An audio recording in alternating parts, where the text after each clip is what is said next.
Hello, Trevor Sheridan of appleandapps.com here, and we're checking out the new maps in iOS 6, which is on the left, compared to Google Maps on iOS 5 on the right. Now, it's worth noting that everything you're going to see is based on Southern California where we live, and it's great with the new maps. They really are spot on, but depending on your location may change that, but we can only review it based on what we've actually experienced, and we're going to show you that to give you a good idea. So right here we're looking at LA Live.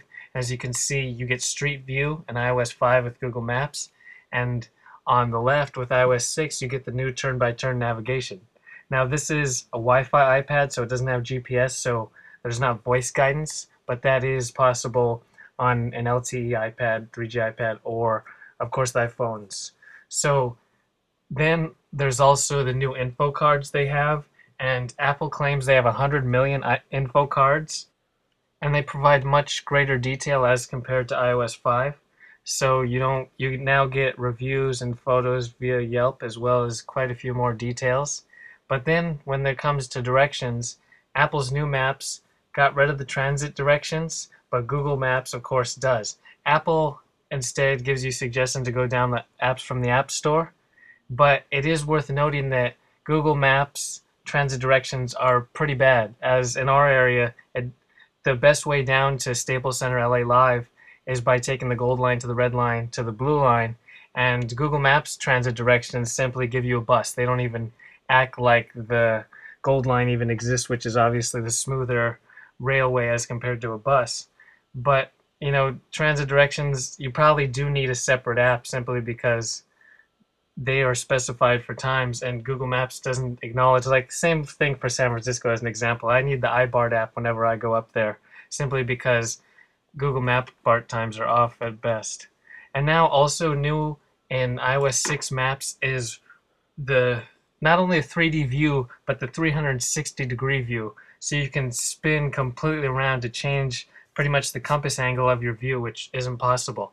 Now, granted, there are the Street View, like we mentioned earlier in iOS 5, but for iOS 6 maps, there's the new flyover view, and it kind of gives you the same idea of seeing how it is if you're walking on the streets, but in a whole new way by giving you more of the city at once and really letting you understand how things flow together. So you can see all the streets, like right here, when you go into Staples Center, you get off the train to the right of the screen, and you can see 7th Street and 6th Street and how the buildings align. So when you're down there on the street, you know how the streets flow, kind of like Street View, but more of the bird's eye perspective and a greater perspective.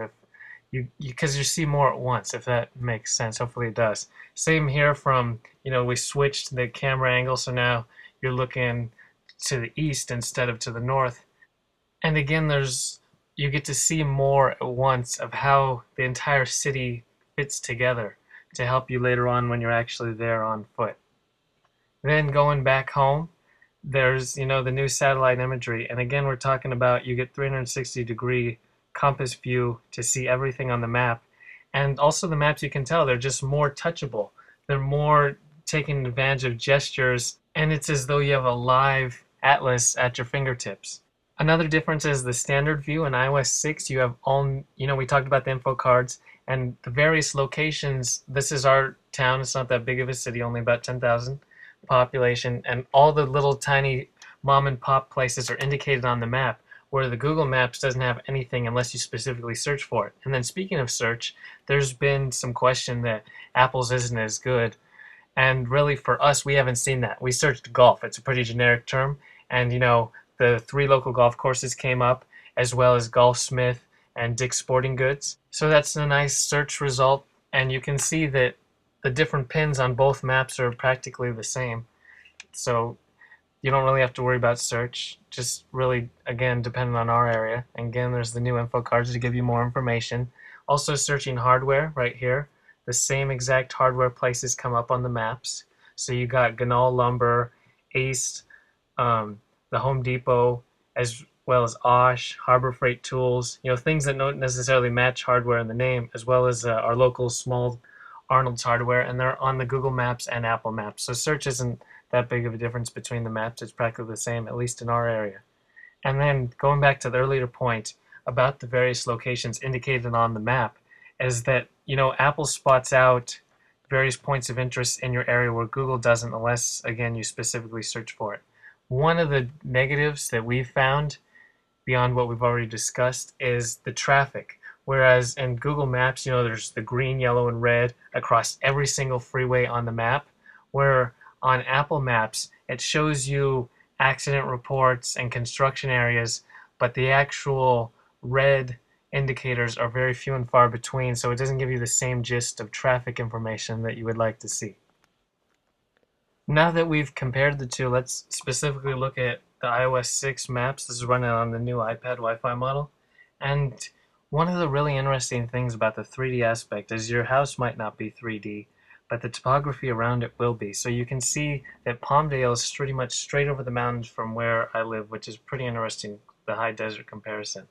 And then you can scroll pretty much over from my house west over to through Pasadena to Griffith Park, see the Hollywood sign, and then from there scroll down to the ocean, see Santa Monica and how it's connected to the blue dot where my house is, and then as well as you can see downtown Los Angeles over there, and all of these different places right here, the Miracle Mile in Century City, and all these different places in Southern California are highlighted by the different topography of the region, whether it be hills or highlighted by specific buildings that are marked. And then we'll jump over to Las Vegas, show you another instance of the navigation. Again, this is not voice guidance because this is a Wi-Fi iPad, but if you have an iPhone 4S or iPhone 5, as well as an iPad with cellular connection, you get it.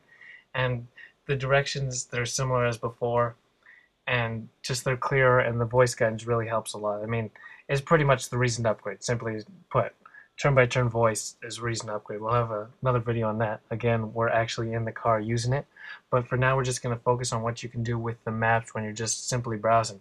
Again, this is the flyover mode, and you can see Las Vegas Boulevard and how the street curves, how the buildings are laid out.